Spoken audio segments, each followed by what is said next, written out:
Hi, I'm Artie Morty. I've been on YouTube and Twitter over the past few months talking about transgender activism, and that's because I and an increasing number of people I know are critical of some of the aspects of transgender activism. But there are a lot of you out there who probably are just starting to hear about transgender activism and are just learning that there are some people who have some criticisms of this movement. So I wanted to make this video for you. It's a brief video to let you know who we are and what our opinions are and what our criticisms are, and also to let you know who we aren't and what we actually support about the transgender movement, so that you can be better informed, so that you can formulate your own opinions on this very complicated subject. So yeah, there are actually several individual separate criticisms that I and most of the people I know have with the movement, and I'm going to go through them each individually because they're actually quite separate things. The first one is the phenomenon of trans children.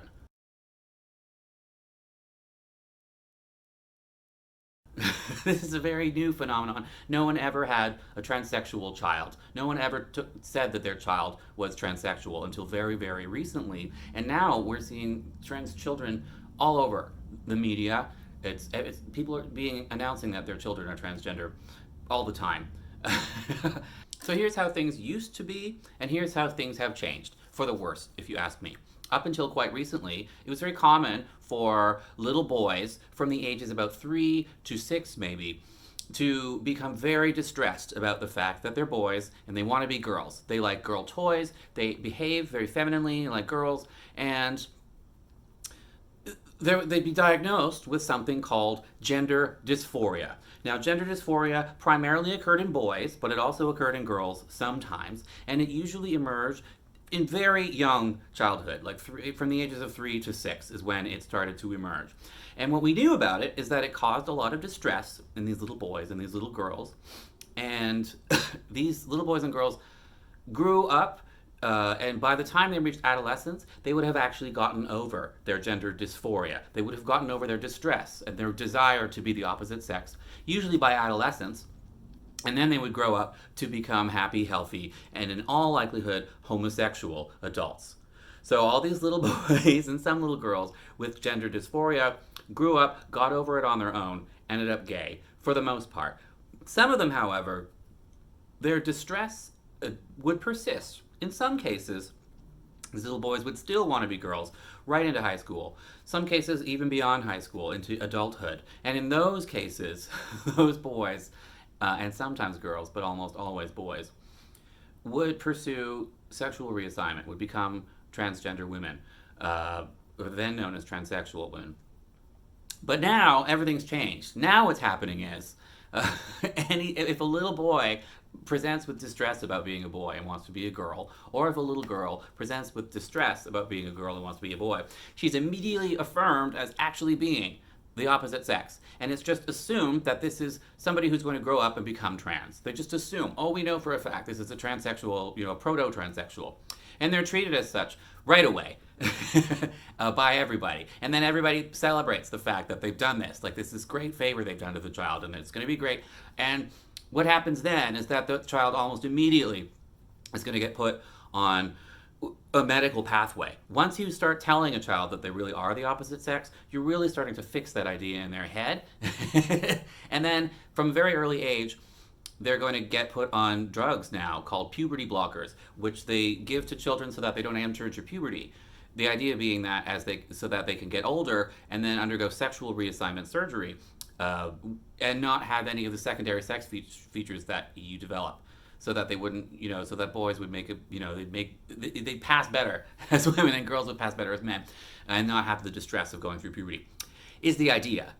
But what's actually happened, we've always known for all time that these kids, if left to their own, would not grow up to be transgender, would not need all this medication and surgeries, and would in fact just be gay or lesbian. We've known this every single generation. If you had a little boy, if it was the 90s, and you had a little boy who, was going through a phase, even if that phase was really intense, and even if that phase lasted for years, but if that boy went through the phase where he wanted to be a girl, they'd get over it, in all likelihood, and end up a gay man. sometimes they end up gay, and also they want to have a sex change and end up becoming transgender because they just can't get over the distress. But almost all the time they did. That would have happened if you had a child in the 90s. That would have happened if you had a child in the 80s. That would have happened if you had a child in the 70s. That would have happened if you had a child in the 2000s. But now, if you have a child in this day and age who is questioning their sex at all, you're just immediately announcing that they're transgender. And to make matters even worse, we're actually starting to make more kids become distressed about their own body. Nowadays, the second a little boy starts to express any interests that are even slightly girlish, there's going to be constant approaches to that kid that maybe they're really a girl. And if a girl likes boyish things, everybody's going to be asking if that girl's really a boy. You're going to get guidance counselors in their schools quietly approaching them, and that's just instilling the idea in their head that maybe they are. You've got trans activist groups going into schools and teaching kindergartners things like, if you feel like you're not a girl, you must be a boy. And if anyone tells you otherwise, that will cause you stress. Well, that's causing these children stress, and that's putting them on the pathway to make them trans. This never happened in the past. These were gay and lesbian children in all likelihood, and now they're just all being diverted onto a path towards being transgender. And there's absolutely no evidence for this. We know for a fact, you can see with your own eyes, that all those really effeminate little boys and all those really butch little girls did not grow up to become transgender in any previous generation. They grew up to be happy, healthy, and gay, and they weren't suffering inside some kind of secret transgender closet. I can tell you this because I was one of those children. I was a very effeminate little boy, and I very much wanted to be a girl, and I very much did not like being a boy. I kept it to myself. I didn't go through any therapy or anything, but I got over it around the time of puberty, and I'm not in the closet. I'm not in distress. By that I mean, I'm gay as can be, don't you worry. I'm not in the transgender closet. I'm not still distressed and secretly wishing I was a girl. It was not torture for me to learn to be a guy. I am perfectly comfortable being a guy. And if I had been raised as an adolescent in this generation, there is no question that I would have been put on a medical pathway, and I would have been transitioned, and I would become a transsexual woman, and I'm glad I'm not one. There are some people who are very happy as trans people, but all these children who are just going through a phase of wanting to be the other sex because they're children and they're confused should not be put on this pathway, is what I believe. And I believe the evidence is stark and backs that up. But part of the problem, of course, is that parents are seeing their child in distress and they want to do something. And there's an entire activist movement that's pushing doctors to put those kids on the trans pathway, and everybody's too scared to stand up to it. And nobody wants to be seen as transphobic. Nobody wants to be seen as a bigot. And this movement, this trans activist movement, is like a very powerful, very angry mob that will come at anyone who dares to challenge their ideas. And one of their ideas is that the second a small child says that they're the opposite sex, they have to be put on the transgender pathway. The other thing they'll say is that this transgender pathway is stoppable and reversible. At any time, the child could get over their phase and just go back to being a boy. But that's not true. Once you start telling little boys that they are little girls, you're actually kind of locking in their distress at being boys. You're kind of reinforcing their belief and prolonging it. And once you put those kids on puberty blockers, it's almost certain that they're never ever going to get over their distress at being boys until you give them full-on sexual reassignment surgery and make them, transsexual women. I don't think this is right. I think it's a scandal, actually. And I think all the evidence supports my side on this. There's just no evidence to show you that you can detect whether a 2 or 3 or 4 or 5 or 6-year-old child or 7 or 8 is really a girl or really a boy. If it's you can't detect transgenderism, transsexualism in children at all, even if that child is very, very distressed about the fact that they're a girl or a boy. That doesn't matter. You just can't tell. And historically, that has almost always been an indication that that child was gay. How things have changed, I don't know. But as a gay person, and as a person myself who went through some gender dysphoria as a child, this angers me actually quite a lot. And it's very personal and very scary. So that's the first issue. Trans kids. I don't believe in it. So the next issue is trans in adolescents and young people. There's a phenomenon that seems to be affecting primarily adolescent girls, but some boys too. That's very new, and it's been dubbed rapid onset gender dysphoria. So historically, this gender dysphoria diagnosis was applied to primarily little boys, small children, little boys who wanted to be girls and were distressed about it. And we knew that that meant that those little boys were likely to grow up to be gay men and that they would get over their dysphoria in early adolescence. Now we have this completely separate cohort of adolescent girls. These are teenage, primarily girls between the ages of, say, 13 and 18, who are very suddenly, very rapidly developing distress about the fact that they're girls and insisting that they're boys. Out of the blue. And they're also being diagnosed with gender dysphoria, that same term, which I think is strange because this is very clearly an unrelated phenomenon. Little boys who want to be girls for a few years isn't the same thing as teenage girls suddenly, out of the blue, declaring that they can't be girls. And this looks a lot like a social contagion. Historically, this very same cohort, adolescent, primarily girls, in this age group, have been the most susceptible group to social contagions. This is the same group that in a past decade was all becoming susceptible to anorexia, which was also a social contagion, and that was also revolved around adolescent girls and young adult women experiencing distress around their bodies. It's very hard being a girl going through puberty. You're getting suddenly tons of unwanted sexual attention, and there's so much pressure in the media around women's bodies. It's really scary, really difficult stuff. It's totally understandable that girls are going to become very distressed around their bodies and want to escape their bodies. And anorexia was one way of trying to harm their own bodies in previous generations. And now it's looking like this is a very similar phenomenon with these girls all calling themselves trans men. It's also like previous generations, other social contagions like multiple personality disorder. The same cohort of people, adolescent girls, they'd be experiencing psychological distress, as so many people do as young people, and they'd want to get out of, sort of dissociate from themselves, and they do that to cope with their pain by sort of taking on these other personas. And is that not entirely unlike taking on suddenly a male persona, trying to escape yourself? So there's an element of that too. There have been previous social contagions that have affected this exact same cohort, adolescents, primarily girls, and this looks like exactly that.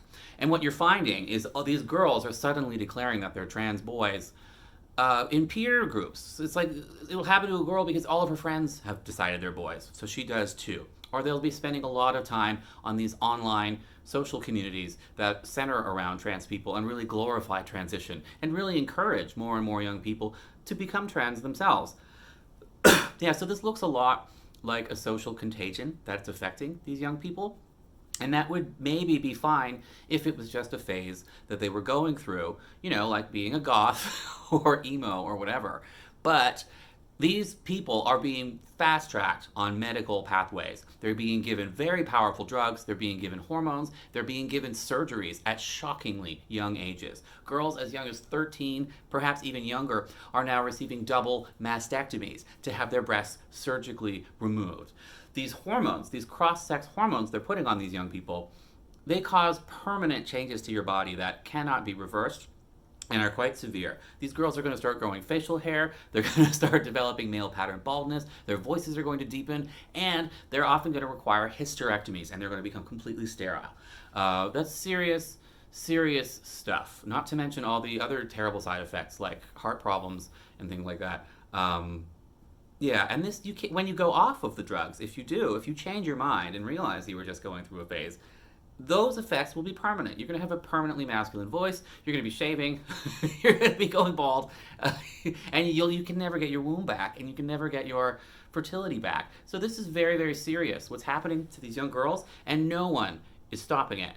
It just seems very obvious a lot of the time that these girls are going through, a very distressing phase and a difficult time in their lives.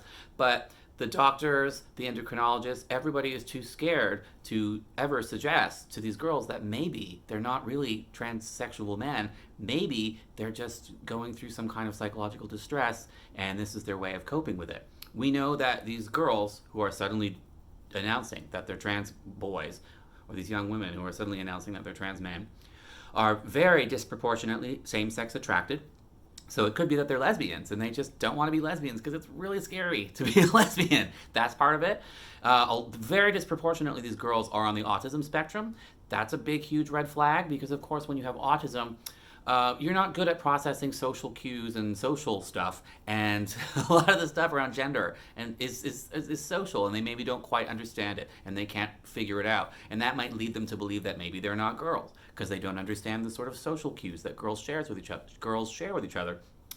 So that's part of it too. Some of these girls maybe are processing trauma. They could be abuse survivors, and this is their way of identifying out of it, not unlike the multiple personality previous social contagion I mentioned before.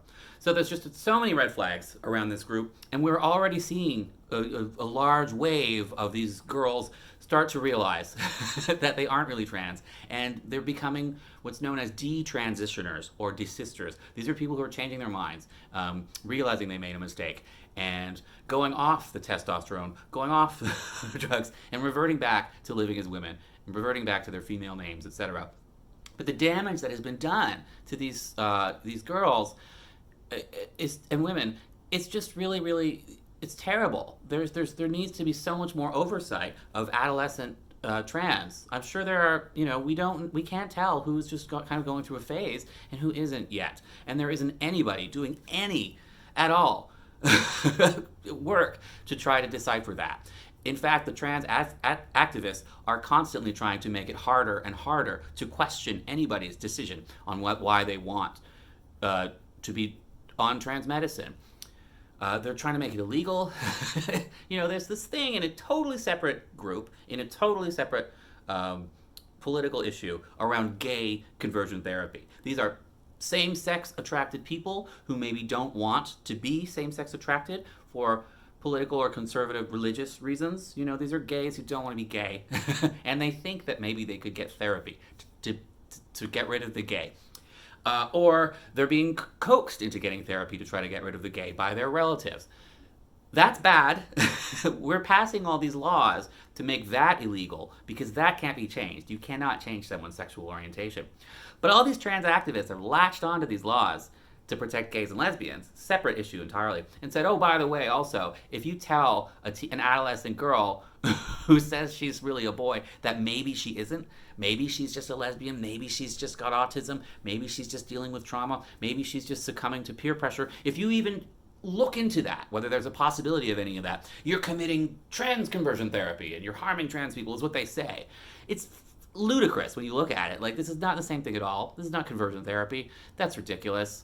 So that's really angering me that the trans activists are very deliberately trying to prevent anyone from ever even questioning the possibility that when these adolescents declare that they're trans, maybe they aren't really. Maybe they're going to not want to be, maybe they're going to regret some of these medical decisions they have made that are permanent and irreversible. This is taboo. There's more and more evidence showing that this is in fact the case, that these girls are not going to remain trans men, that they're going to get over this phase, and they're going to regret these decisions. The evidence is really mounting for that. And so I think there's a major scandal brewing there too. I think it's a huge scandal coming down the pipeline. I think the trans activists are starting to see that. And I think what you're going to see is more outbursts and more anger and more attempts to censor all of this on their front. They really love censoring our side. We're happy to let you hear what they have to say and hear it for yourself and then listen to what we have to say. They don't feel the same way. They are a one-way street of anger and censorship and suppression, and we are not. Yeah, so that's the second issue. Adolescents, primarily girls, who are just channeled into trans by peer pressure and social media, and this is very likely not for them. They're very likely making medical decisions that they're too young to be making, and it's permanently affecting their bodies. It's really quite tragic.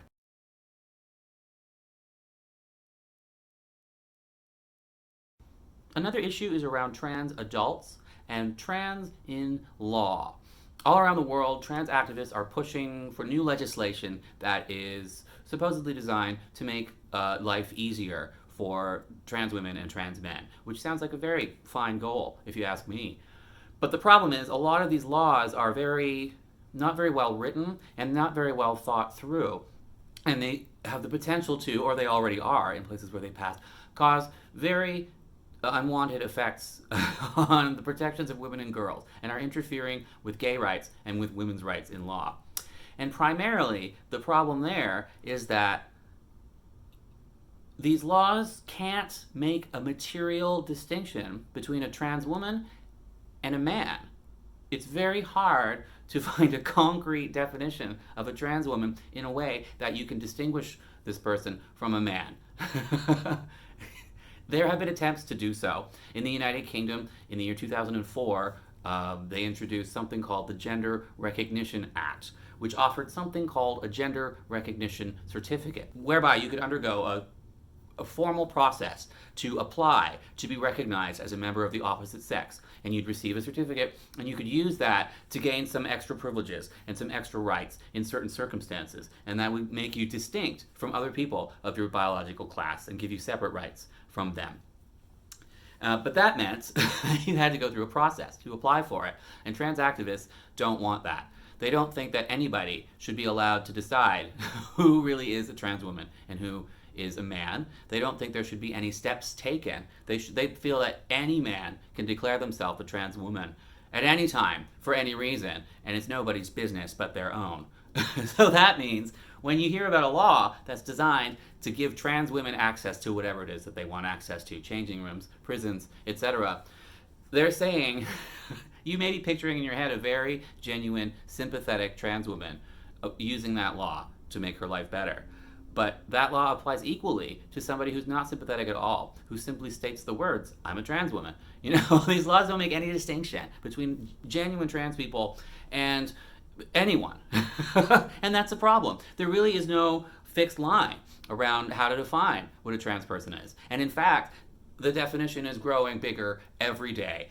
There is a man named Philip Bunce, who is an executive at a bank, and he's a part-time cross-dresser. Occasionally, he likes to come to work dressed up in the persona of Pippa Bunce, who wears sexy dresses and, women's clothes, that kind of thing. Okay, that's fine, do your thing, I don't care. But this person, according to trans activists, actually counts as transgender, as a trans woman, because they cross-dress occasionally, and was given by Forbes magazine an award for being like one of the 100 most powerful women in business or something. This is a man who dresses in women's clothes occasionally, who's literally being awarded as a woman. And this person is now on an advisory panel in the United Kingdom's largest trans advocacy organization. So some of these people who qualify as transgender are not the kinds of people that most outsiders actually recognize. These aren't the people you're thinking of when you're thinking of trans.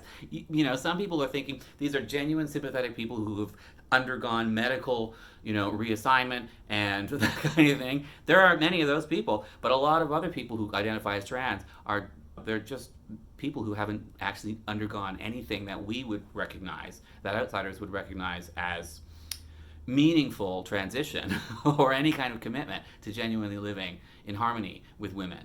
So that's a big problem. These laws, they're not taking into account the problem that a lot of males who identify as trans women haven't undergone any significant efforts to really become trans women. And so you're seeing a lot of problems. The kinds of prisoners who are male, who declare that they're really women, trans women, in order to get into female prisons, these are not these are not people that you would really probably believe. If you met them in person, you would not believe their claims to being trans women, and you probably wouldn't sympathize very much with them, because you could see very clearly that these are opportunistic criminals who are trying to gain access to women's prisons for other purposes than, affirming their gender identity or whatever. And there are serious problems. There's already sort of the YMCA, there are males who are fully intact with genitals getting naked in front of the women and girls in the YMCA changing areas, and that's dangerous for women and girls, and it's not fair to women and girls. Women and girls need spaces for privacy, for dignity, and for safety apart from males, and we still haven't found any kind of way to come up with laws that let women and girls have their safe spaces of privacy apart from males, and find a line to draw between whether some males who identify as trans women should be welcome in those spaces and others shouldn't. Because we could certainly all recognize that there are some men who are calling themselves trans women or claiming to be trans women who we wouldn't want to recognize as women at all. opportunists and such.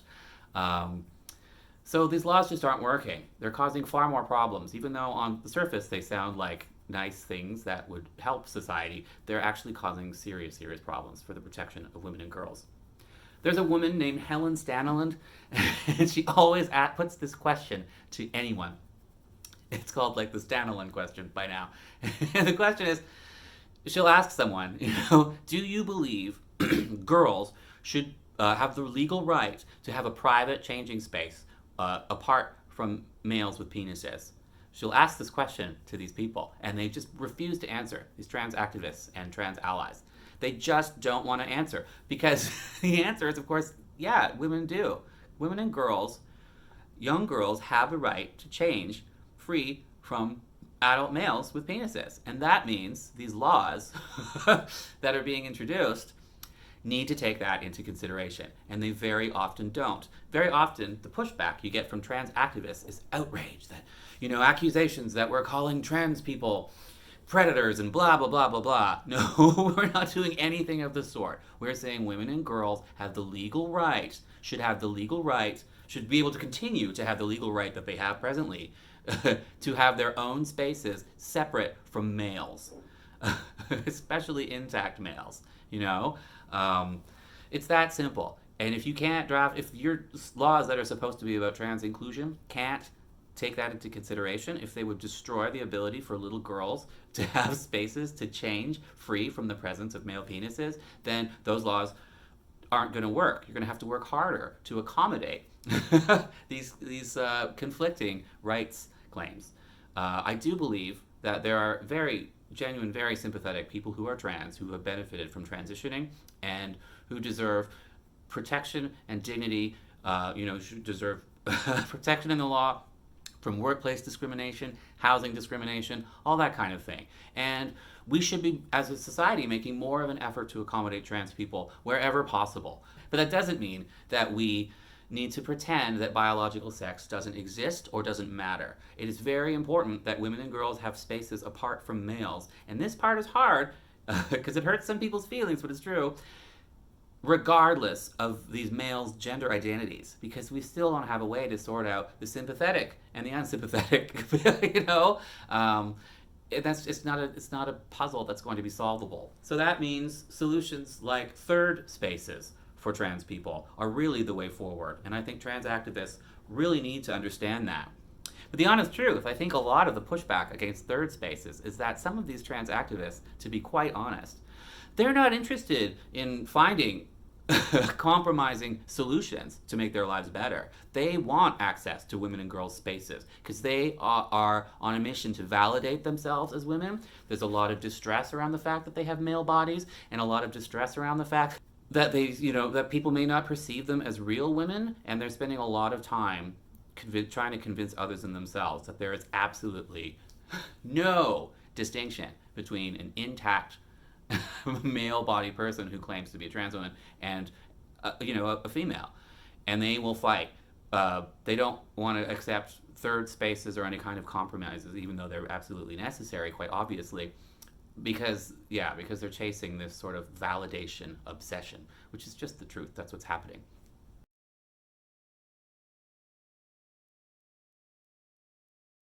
And another problem with trans is its relationship with, well, objective reality and the truth. Trans activists very often misrepresent statistics in their favor. They often sort of insert trans people in historical circumstances that they weren't there, or they try to say that people in history had actually been trans. There's a lot of that. And there's a lot of denying science and denying biology in a lot of strains of trans activism. And to understand that, we should go back for a quick second to a strain of academia from the 1990s called postmodernism. Postmodernism essentially stated that there's no such thing as objective reality, and you had these ridiculous continental philosophers who would spout this indecipherable nonsense, which was essentially trying to declare that, there's no such thing as objective reality and everything is subjective, which essentially means anything is true if you want it to be. So you had all these academics within postmodernism churning out papers that basically would just make a more and more preposterous claim and then try to use postmodern theory to justify it. So you might have somebody saying something like, cats can be just a different type of dog, something that's just stupid on the face of it. And then, they quote and cite all these ridiculous philosophers to justify their ridiculous claims. And then suddenly someone noticed the phenomenon of transsexualism, of males who very much want to live as though they're females, and to a lesser degree, females who want to live as males. And they thought, this is a great subject for postmodernist deconstruction. And they started making arguments about how, what really is a man and what really is a woman. And maybe if a man decides they want to live as a woman, maybe they really were a woman the whole time. And instead of transsexualism being defined as, these are men who are distressed about the fact that they're men, and for whatever reason would feel they would alleviate their discomfort and their stress if they could just socialize in the role as women, to this postmodern idea that there's no such thing as a difference between men and women, and this is all about jumbling the lines between male and female, essentially. And maybe transsexuals are really just women after all. None of it really made any sense. None of it really left the confines of academia until in the late 2000s, with the dawn of social media and the internet.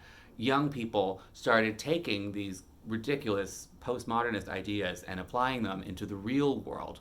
So now you have all of these young people, and not so young people now, who have some kind of gender distress, who have some kind of distress around their gender presentation, or who, for whatever reason, have come to identify as transsexual or transgender. And now they believe that the underpinnings of that are almost supernatural, are something to do with the fact that there is no such thing as a difference between a man and a woman, or that if a man feels like he's a woman on the inside, then he's an actual, literal, biological female. You've got all sorts of people making reference to, female penises, and even saying that when they have a penis, that it's actually just a vagina that's got a different shape and things like that. So there's this total attack on just basic reality, essentially, and it's causing so many problems for, particularly for gays and lesbians, because to be homosexual is all about the distinction between men and women. A straight man is a man who is exclusively sexually attracted to women, and a gay man is a man who is exclusively sexually attracted to fellow men. But if there's no difference between men and women, if there's no such thing as a man and a woman, then there's no such thing as being heterosexual or homosexual. And this is particularly a problem with lesbians, because, and a lot of people don't know this, the majority of trans women, the majority of male to female trans identifying people, are actually straight males. And they want to validate themselves as women, and they're sexually attracted to women. So they're targeting the lesbian community, and they're self-identifying as lesbians, and they're absolutely flooding lesbian spaces, lesbian dating apps. They're just flooded with trans-identifying males of varying degrees of transition. Some very little transition. Some people don't seem to be making much effort to look like women at all. And they're showing up in these lesbian spaces and declaring that they're actually lesbian females or lesbian women. And they're very, very aggressive to women who won't play along. Lesbians are being banned from lesbian dating sites for stating that they're exclusively same-sex attracted. And gay rights organizations now have been completely taken over by trans activism. LGBT. It used to be gay and lesbian, now it's LGBT, and that T is really the focus of all activism within the rainbow community these days. And they are telling gays and lesbians outright and explicitly that they have to start having sex with people of the opposite sex if those people of the opposite sex self-declare as being, their sex. So gay men are being told that they have to start having, penis and vagina sex with trans men who don't have penises at all and who have vaginas, who are female, if those females themselves declare that they want to be perceived as men. And of course, that's happening massively in the lesbian community, where lesbians are being told they have to have sex with trans women with male to female people who self identify as women, and they have to treat them as if they are sexually no different than women. So it went from like, let's be nice, to this very, very, very small community of male to female transsexuals, and an even smaller still community of female to male transsexuals. Now it's just this huge community of male to female people and female to male people who are making extreme demands to be taken as literally the opposite sex, even insofar as telling people that in matters of literal having sex, they have to be perceived as members of the opposite sex.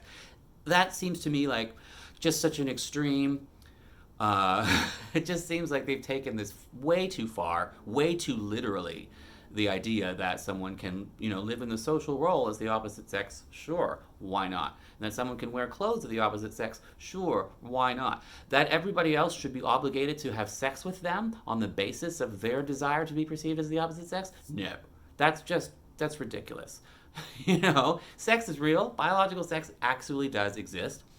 And I think a lot of outsiders are unaware how literally many trans activists believe that biological sex either isn't real or is fluid, or that they are literally members of the other biological sex.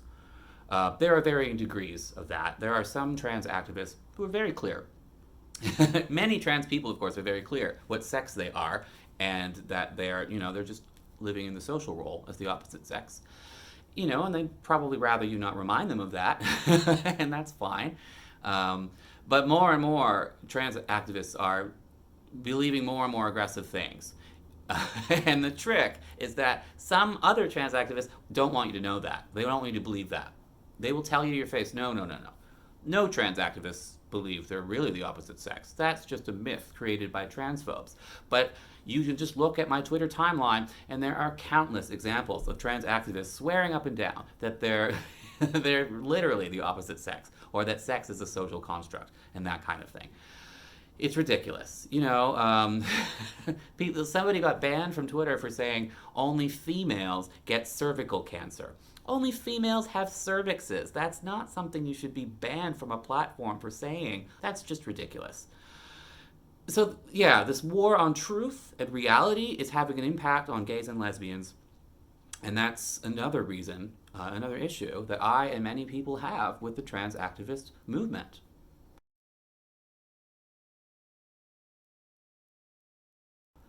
So yeah, you may have noticed that a lot of these issues have a particular impact on gays and lesbians and on women. So it's therefore unsurprising that many of us who have become critical of these aspects of transgender activism are ourselves gays and lesbians and allies of gays and lesbians. So liberal, progressive people.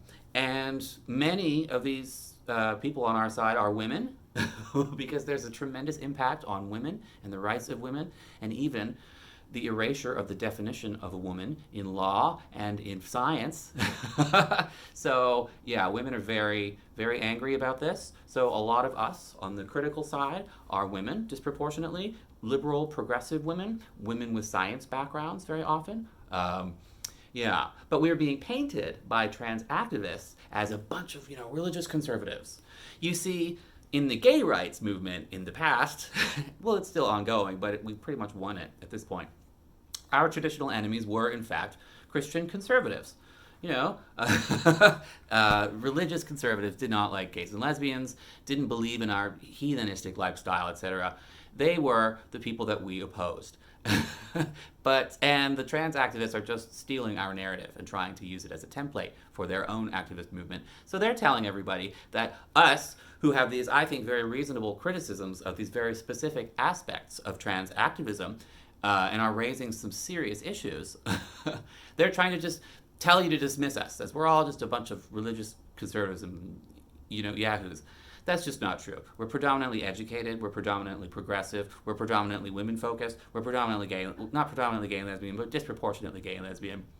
That's who we are, and these issues that we raise are serious issues about the protection of women and girls and the rights and dignity of women and girls and of gays and lesbians. A lot of these children who are being celebrated as trans kids would, left to their own devices, just have grown up to be gay and lesbian kids. a lot of these adolescents who are predominantly girls, but there are guys too, who are being fast-tracked onto permanent medical sex change intervention. These people who are being harmed by this and perhaps roped into the trans movement, who would not make good candidates for being trans normally, are disproportionately vulnerable people, and gays and lesbians and women. So we have an obligation to them to take care of them and to give them, to hear their voices and to speak up for them. Yeah. Of course, never forget that there are some people who benefit from transition. It was not a very common phenomenon, and historically, that hasn't been a large number of people, but they exist for sure. And a lot of people who do transition find benefit from it. In some of those cases, it may not be long-term benefit; it may be short-term, but we don't know that, and that's okay. Yeah. So it's important that our side of this discussion, this debate, be heard. There have been concerted efforts by powerful people to just shut down this side of the debate entirely, to paint us all as evil bigots who aren't even worth listening to. And yeah, that's just not fair. I think we're raised, even if you don't agree with everything I'm saying, even if you don't agree with anything that I'm saying, it should be clear that at least I'm speaking from a point of wanting to help people who I believe are being hurt, and wanting to do good by women and children and boys and girls and lesbians and gays and trans people themselves. I'm making arguments, I'm backing them up as best I can. I'm making a good faith effort to show you that these concerns are at least valid concerns that should at least be discussed openly. And what you will find within the trans activist movement is that these concerns are not even being addressed in good faith. Nobody is rebutting them. Nobody is coming up with any solid arguments against these concerns or to assuage these concerns. All we're getting is personal attacks.